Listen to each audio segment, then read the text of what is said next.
Good morning, South Middle School. Today is Wednesday, December 23rd. It is the 66th day of our school year. It is also a half-day schedule today, so while we will have live majors this morning, after 11:45 you will be free and starting your vacation. The weather today is predicted to be cooler than yesterday, cloudy, rising to about 38 degrees. It is then going to be in the low 50s tomorrow with clouds building throughout the day, and it's going to be in the upper 50s on Friday with what looks to be significant heavy rain at times. It's going to cool right back down over the weekend and into next week. It'll be more of the seasonal weather like we've had this week. Upper 30s, lower 40s. Hopefully not much rain during our December break. Right? We do have some birthday greetings this morning. Happy birthday today, December 23rd, to Mrs. Joyce. And happy birthday on January 3rd to Hayden Casey. Happy birthday. Please rise and recite with me the Pledge of Allegiance. Let's begin. I pledge allegiance to the flag of the United States of America and to the republic for which it stands, one nation, under God, indivisible, with liberty and justice for all. And now a moment of silence.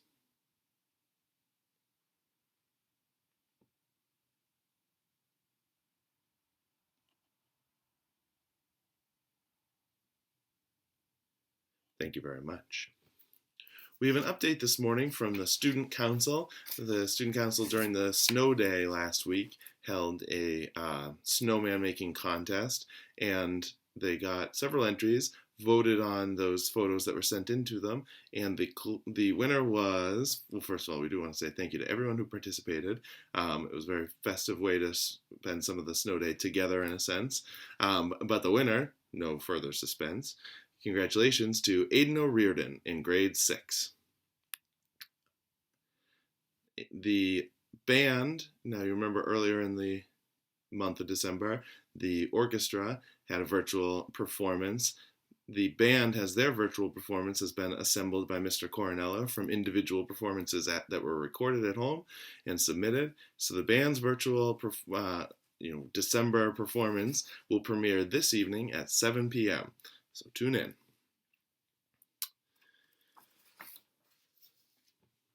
On Monday, I didn't mention this. This is rare for me because I do enjoy a little bit of astronomy myself.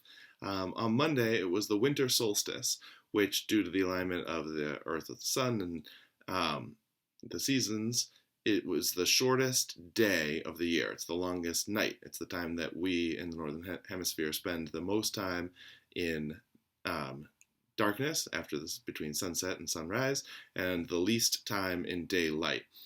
That kind of makes sense when you think about winter. Obviously, the days are getting longer, but also with more time in darkness, the cooler that the planet is, right? And it's always so from Monday forward, the days will get longer. They've gotten shorter and shorter and shorter since the summer. They will now start to get longer and longer and longer. It's always seemed strange to me that most of our winter weather comes after the solstice. So you would think that, in a way, that the solstice marks the end, or at least the beginning of the end of winter, right? As the days get longer, we'll be moving into sunnier days, and that you would have less wintry weather. But in fact, it's the opposite. The planet has cooled down, or the northern hemisphere has cooled down enough at this point that we have more significant winter weather. So I still think a little bit of a reversal of thinking. You say it's the winter solstice, you say the days are getting longer, but we still have some of our hardest winter days ahead of us. I think that this is a pretty good symbol for the time that we're in right now. Obviously we've been having to deal with a lot of changes to our normal routines and our normal way of interacting with people during the coronavirus pandemic. With the release this month of vaccines and the continued exploration of vaccines and people starting to get vaccinated, I hope, it is our sincere hope, that the end is in sight here, right? And that the sunnier days are already starting to show signs. We've got nurses and doctors around the Boston area who are already starting to get vaccinated, which, in a way, I hope that this is the coronavirus solstice where the risk of infection will just slowly and methodically go down, down, down, and we'll be able to return to a more familiar lifestyle. But it's important, just like a solstice, to remember that some of our darkest days are still potentially ahead of us. There are a number of members of our very own community who are sick, who have been infected with coronavirus, who are trying their best to just get through that infection period and not infect other people and come out healthy on the other side of it. The rates of coronavirus are increasing around here since the end of the summer. It's not too surprising, I guess, considering, if you open the windows and have fresh air coming through versus now, all our windows are closed down and everything else. But it's just really important to remember that the end is in sight here. It looks like things are going to improve in the coming months and, over the course of the next year. But in the meantime, we do need to continue to hunker down and put our best practices forward to try to stay healthy, keep our friends and neighbors healthy, keep our relatives healthy during this time. So, best practices, keeping a mask on, staying home if you don't have to go out, washing your hands really well. All of these best practices do need to continue. We can hope together through the solstice.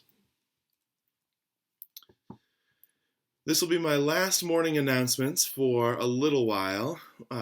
We are obviously going into December break, and so I might put announcements out, not video announcements, but if any news comes up, I'll put that out through Parent Square during the break. Other than that, in terms of video announcements, I will see you in the new year on January 4th. In the meantime, remember to be good to yourself, take care of each other, and take care of your school.